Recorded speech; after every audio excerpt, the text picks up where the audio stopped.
নমস্কার। আমি doctor Jayanta Rana, practising at Bardhaman as a cardiologist, preventive cardiologist, diabetologist and ICCU care management.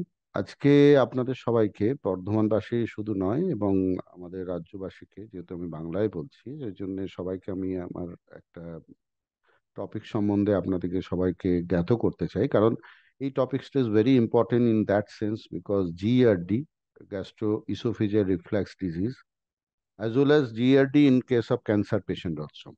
So this is the main thing. তো আমাদের একটু বাংলায় জেনে নেওয়া উচিত যে জিআরডি মানেটা কি। জিআরডি আর কিছু নয়, এটা একটা রিফ্ল্যাক্স ডিজিজ। মানে আপনি যে খাবারটা খেয়েছেন সেটা খাবারটা আবার গলা দিয়ে উঠে আসে, মানে ফিডব্যাক করে আর কি।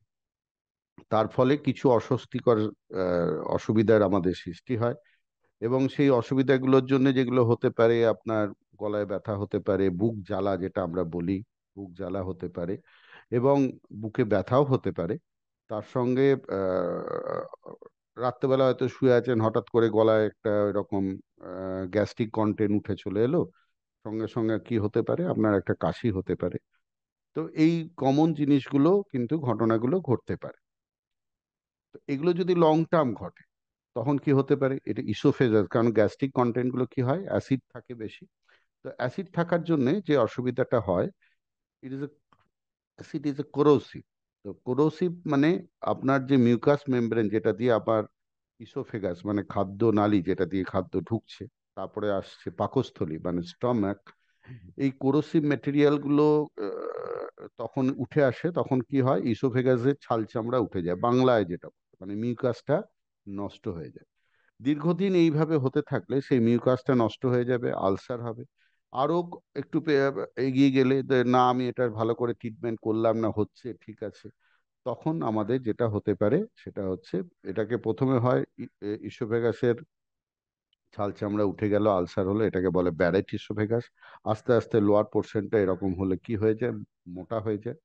পরবর্তীকালে সেখানে ক্যান্সার ফর্মেশন হয়, কারণ একটা এপিথিলিয়াম থেকে আর একটা এপিথিলিয়ামে চেঞ্জ হয়। ফলত সেখানে একটা আলসার ফর্মেশন থেকে সেখানে ইসোফেজাল ক্যান্সারও হতে পারে। তার মানে আমাদেরকে এই জায়গা থেকে যদি ইমপ্রুভ করতে হয়, আমরা যদি সেরকম ভাবে স্থায়ী চিকিৎসা এটা না করি, সেক্ষেত্রে আমাদের এই অ্যাসিড রিফ্লাক্সের কারণে এই ধরনের অসুবিধাগুলো সৃষ্টি হতে পারে। ভবিষ্যতে এই ধরনের রোগ ক্রিয়েট হতে পারে। এবার যেটার জন্যে আপনার আহ, এই ধরনের ঘটনাগুলো ঘটছে, মানে হোয়াই, আমি, সবাই তো ভুগছে না, জিআরডি থেকে সবাই ভুগছে, হয়তো ভুগছে না, তবে আমাদের এখানে অধিকাংশ পেশেন্টই কিন্তু আমরা অ্যাসিডিটিতে ভুগি। মানে আমরা মুখে এসে বলি, স্যার খুব অ্যাসিডিটি হচ্ছে, বা আহ, হজম হচ্ছে না ঠিক মতো, এই কথাগুলো আমরা বলি। তো এদের ক্ষেত্রে আমাদের যেটা করতে হবে সেটা হচ্ছে যে কিছু কিছু খাবার এড়িয়ে চলতে হবে। কি ধরনের খাবার? যেমন হচ্ছে মশলাদার খাবার, অবশ্যই তৈলাক্ত খাবার, মানে খুব ভাজাভুজি থেকে আমাদেরকে সরে আসতে হবে। আর কি করতে হবে? সঙ্গে যেটা করতে হবে, কফি চা যারা খুব খান, ধরুন সারাদিনে 7-8 বার কফি খাচ্ছে বা চা খাচ্ছে, এবং তার সঙ্গে যারা হচ্ছে কোল্ড ড্রিঙ্কস বেশি খাচ্ছে, এবং অ্যামাউন্ট অফ অ্যালকোহল, সেটাও আমাদেরকে কিছুটা অবশ্যই কমাতে হবে। স্মোকিংও সেক্ষেত্রে আমাদেরকে এড়িয়ে চলতে হবে, যদি এই ধরনের ঘটনা ঘটতে থাকে, কন্টিনিউয়াসলি ঘটতে থাকে। এই জন্যে যে ধরনের খাবারগুলো আপনার অ্যাসিড বাড়াচ্ছে, যেটা আপনার ফিল করছেন, সেগুলো থেকে আপনাকে এড়িয়ে চলতে হবে। এটা হলো সোজা কথা। তাহলে আহারের ব্যাপার হলো। এবার হচ্ছে শোয়ার ব্যাপার। আমরা আমাদের দেশে এইখানে, আমরা যদি বিদেশে যাই, আমরা তো ধরো বিদেশে আমরা প্রায়ই যাই বাইরে, সেখানে দেখেছি যে 7টা থেকে 8টার মধ্যে সবাই ডিনার সেরে ফেলে। গ্রামীণ মানুষেরও প্রায় এরকমই সেরে ফেলে। আগেকার দিনে তো যেখানে গ্রামে লাইট টাইট যেত না, তারা আর্লি শুয়ে পড়তো খাওয়া দাওয়া করে, এবং খুব ভোরবেলায় উঠতো। এখন তো প্রত্যেক গ্রামে লাইটও চলে গেছে, কারেন্টও অ্যাভেলেবেল হয়েছে, কিন্তু যেটা ব্যাপার, যেটা বলতে চাইছি সেটা হচ্ছে যে খাওয়ার 2 থেকে 3 ঘন্টা পরে আমাদের রাত্রে শোয়া উচিত। কারণ কি, যে খাবারটা রাত্রে আমাদের কি হয়ে যায়, মেটাবলিজমটা কমে যায়। তা মেটাবলিজম যেহেতু কমে যায়, তাহলে আমি যেই শুয়ে পড়লাম, খেয়েই শুয়ে পড়লাম, মেটাবলিজম কমে গেল, তার মানে গ্যাস্ট্রিক কন্টেন্টটা অনেকক্ষণ ধরে আমার পাকস্থলীতে রয়ে গেল। তো অনেকক্ষণ ধরে পাকস্থলীতে থেকে গেলে কি হবে, অ্যাসিড সিক্রেশন বেড়ে যাবে। ফলত সেই ক্ষেত্রে আমাদের এই জিআরডি বা অ্যাসিড রিফ্লাক্সটা তখন কিন্তু আমাদের সেই ধরনের পেশেন্টের ক্ষেত্রে অলরেডি বেড়ে যাবে। তাহলে আমাদেরকে কি করতে হবে, আমাদেরকে আহ শুতে হবে 2 থেকে 3 ঘন্টা বাদ, বা একটু খেলাম, অন্তত একটু হাঁটাচলা করলাম, বা একটু বসে রইলাম, যাই হোক, মানে খেয়ে সঙ্গে সঙ্গে শোবো না। এটা হলো একটা ব্যাপার। দ্বিতীয় কথা যে আমি যে শুলেও একটু উঁচু বালিশে শোবো, যাদের এই ধরনের প্রবলেম, আমি সবাইকে বলছি না, কারো কারো স্পন্ডেলাইসিস থাকতে পারে, যে আবার উঁচু বালিশে শুলে তার সকালে উঠে মাথা টাথা ঘুরবে।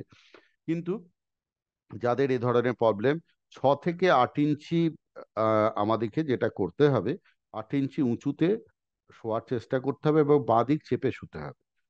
কারণ এতে কি হয়, রিফ্ল্যাক্সটা কমে যায়। তাহলে একটু উঁচু বালিশে শুলাম, 2 থেকে 3 ঘন্টা বাদে শুলাম, একটু উঁচু বালিশে শুলাম এবং বাঁ দিক চেপে শুলাম। এই কটা কথা আমাকে মেনে চলতে হবে। বা অনেক সময় আজকাল এরকম ডিক্লাইন বেড পাওয়া যায়, মানে decline bed it means that, মানে আপনার পায়ের দিক থেকে মাথার দিকটা একটু উঁচু, এরকম ডিক্লাইন বেড পাওয়া যায়। যে ছবিগুলো আপনাকে হয়তো দেখাতে পারছি না, but you can take the Amazon on this type of parts is there, where you can get this type of bed, যেখানে আমার পাটা ডিক্লাইন থাকবে, মাথাটা উঁচুতে থাকবে। এক্ষেত্রে আমাদের জিআইডি পেশেন্টের একটা উপশম হতে পারে। নেক্সট হচ্ছে, অনেক আমাদের আজকাল পেশেন্ট দেখবেন বাচ্চা থেকে, এখন বাচ্চাদেরও ওজন বেশি, আমাদেরও ওজন বেশি, কারণ রাস্তায় রাস্তায় এখন প্রচুর জাঙ্ক ফুড পাওয়া যাচ্ছে। 2 হাত অন্তর অন্তর আহ, আপনি বিরিয়ানি পাবেন, চিকেন চাপ পাবেন। অন্যান্য দোকান খালি, কিন্তু রেস্টুরেন্টের দোকানে বেশ ভালো ভিড়। তার মানে কি, আমাদেরকে কিন্তু এই ধরনের খাবার আমরা ডেলি খাচ্ছি। এবং অনেকেই দেখবে রাত্রেবেলায় বাড়ি ফিরছি কি করছি, বাড়ি ফিরছি, সারাদিন হয়তো টিফিন টিফিন করলাম, সকালে বাড়ি থেকেই খেয়ে গেলাম, রাত্রেবেলা আবার গিয়ে কি করব না, ওরকম এক প্যাক জাঙ্ক ফুড প্যাকেট নিয়ে আমি বাড়ি ফিরলাম, যে আর রাত্রে আর কিছু করতে হবে না, আমরা আছি দুজন মিলে, এখানে আমরা দুজন মিলে এই জাঙ্ক ফুড খেয়ে শুয়ে পড়ব। তো this is the thing, ultimately কি দেখাচ্ছে, যেখানে এই জাঙ্ক ফুড ডেলি খেতে খেতে আমার লিভারও প্রবলেম আসছে, তার সঙ্গে যেটা দেখা যাচ্ছে যে আমার ওজনটা ইনক্রিজ করছে। এবং আজকালকার বাচ্চাদেরও ওজনের ইনক্রিজ প্রবণতাটা অনেক বেড়ে গেছে। ওবেসিটির একটা ওয়ান অফ দি, এখন ওই জন্য ওবেসিটি হচ্ছে আজকে একটা ডিজিজ মধ্যে আমরা ধরছি, কারণ ওবেসিটির জন্য অনেক মেটাবলিক ডিসঅর্ডার তৈরি হয়। তো যাই হোক, এতে আমাদের কি হয়, পেটে অনেক চর্বি জমে। চর্বি জমার কারণে কি হয়, পাকস্থলীতে অতিরিক্ত চাপ সৃষ্টি করে এবং পাকস্থলী পেশিগুলোর ওপরে প্রভাব সৃষ্টি করে। তাহলে ওজন একটা one of the factor. Next, ধূমপান বন্ধ করার কথা বলেছি। যারা ক্রনিক স্মোকার, অনেকেই আমাদের এখানে অ্যাডমিশন হয় বা পেশেন্ট দেখাতে আসে, বলে সারাদিনে অনেক সিগারেট আমরা খাই, বা বিড়ি বলে একটা জিনিস হয় গ্রামীণ এলাকায়, তো বিড়ি খায়। তো সেই জায়গাগুলো থেকে আমাদেরকে কিন্তু একটু ওটা থেকে আমাদেরকে সরে আসতে হবে, কারণ এটি পাকস্থলীতে অ্যাসিডের উৎপাদন বাড়ায়।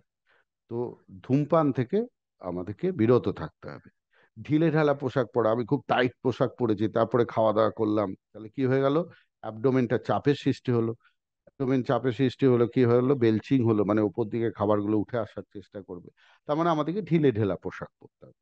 নেক্সট, কিছু মেডিসিন থাকে যেগুলো আহ, আমাকে, সেই মেডিসিন থেকে আমাকে আহ, ডাক্তারবাবুর সঙ্গে হয়তো পরামর্শ, হয়তো আমাকে খেতেই হবে। ধরুন, ক্যান্সার ড্রাগ আছে কিছু যেগুলো আমাকে খেতে হবে, হয়তো পেশেন্টের হরমোনাল ড্রাগস কিছু খায়, সেরকম কিছু ব্যাপার। অ্যান্টি ডিপ্রেশন ড্রাগ, মানে ম্যানিক ডিপ্রেসিভ সাইকোসিসের পেশেন্ট, তাকে লং টার্ম ওষুধ খেতে হয়।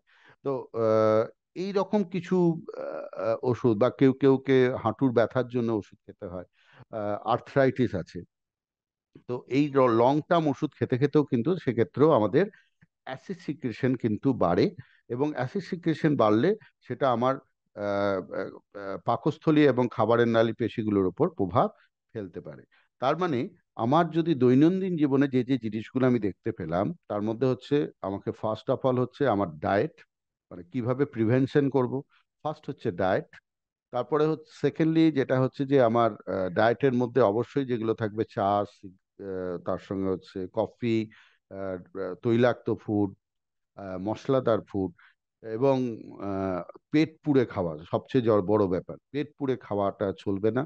আমাদেরকে কি করতে হবে, অল্প অল্প বারে বারে খেতে হবে যাদের এই ধরনের প্রবলেম থাকে। কারণ আমরা সকালে একটা ব্রেকফাস্ট, হিউজ ব্রেকফাস্ট করলাম, দুপুরবেলা একটা হিউজ লাঞ্চ করলাম, রাত্রেবেলায় যেটা সবসময় একটা বাংলায় কথা আছে, সকালে খেতে হয় রাজার মতো, দুপুরে খেতে হয় রাজকুমারের মতো, রাত্রে খেতে হয় বেগারের মতো, মানে ভিখারির মতো।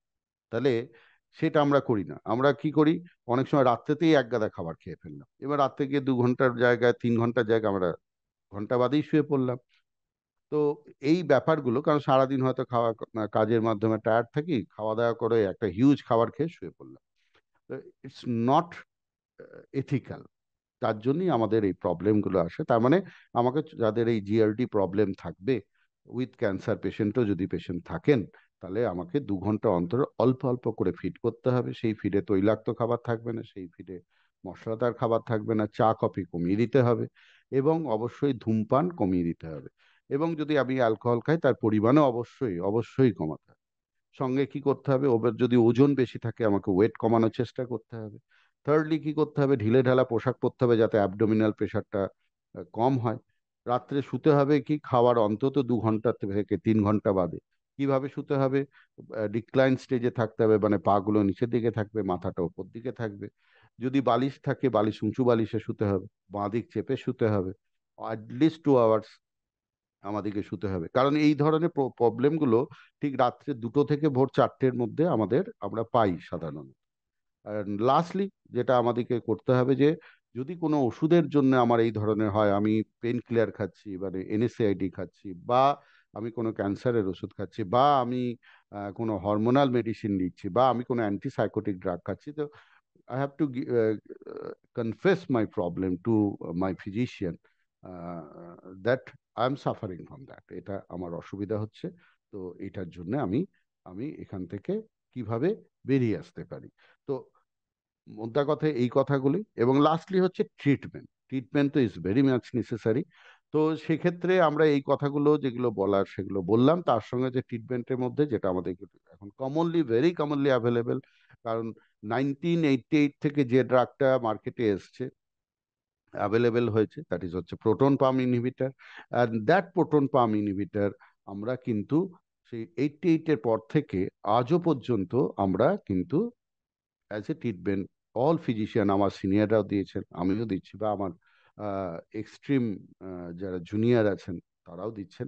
সুতরাং এটাই হচ্ছে মেন স্টে অফ ট্রিটমেন্ট। আগেকার দিনে H2 ব্লকার আমরা দিতাম, যেমন ধরুন ফ্যামোটিডিন, র্যানিটিডিনও আজকাল টুকটাক লোকজন খায়, কিন্তু স্টিল এখন proton pump inhibitor is the mainstay of treatment. Second is that antacid, আপনারা জানেন জেলুসিল হ্যান ত্যান মার্কেটে এবং টিভিতেও অ্যাড ট্যাড দেয়।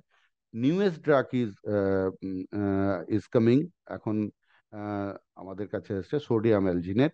সোডিয়াম অ্যালজিনেট কিন্তু আমি পার্সোনালি বলবো ওই অ্যান্টাসিডের মতনই খেতে হয়, তবে এটা খাওয়ার 15 থেকে 20 মিনিট বাদে খাওয়া উচিত, উইদাউট ওয়াটার। তাতে কিন্তু একটা অ্যাসিড বেরিয়ার তৈরি হয়।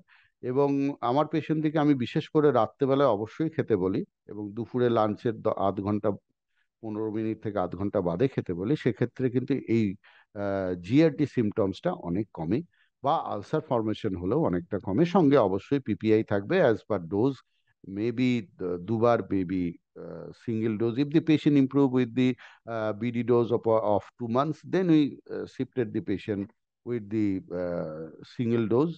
And then as per his need. It's not that you continue the lifelong, just like antihypertensive drug, just like your uh, anti-diabetic drug or antipsychotic drug.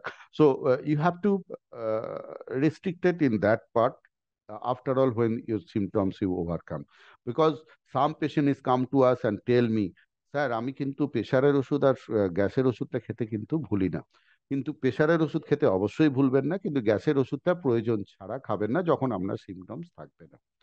So এটাই হলো সোজাসুজি একটা ব্যাপার, যে আমার পেশেন্ট যদি ক্যান্সার পেশেন্ট থাকে এবং পেশেন্ট তার সঙ্গে যদি জিআরডি থাকে, তাকে এই খাদ্য তালিকা বা এই জিনিসগুলোকে মেনে চলতে হবে। ওবেসিটি থাকলে কমাতে হবে, খাবার তালিকা চেঞ্জ করতে হবে, একটু ফিজিক্যাল ওয়ার্কে যেতে হবে, রাত্রে সঙ্গে সঙ্গে শোবো না। এই ম্যাটারগুলো যদি আমি মাথায় রাখি, তাহলে কিন্তু এই উপশম থেকে আমি রিলিফ পেতে পারি। তো নমস্কার, সবাই ভালো থাকবেন, সবাই স্বাস্থ্য সচেতন হবেন। Thank you very much.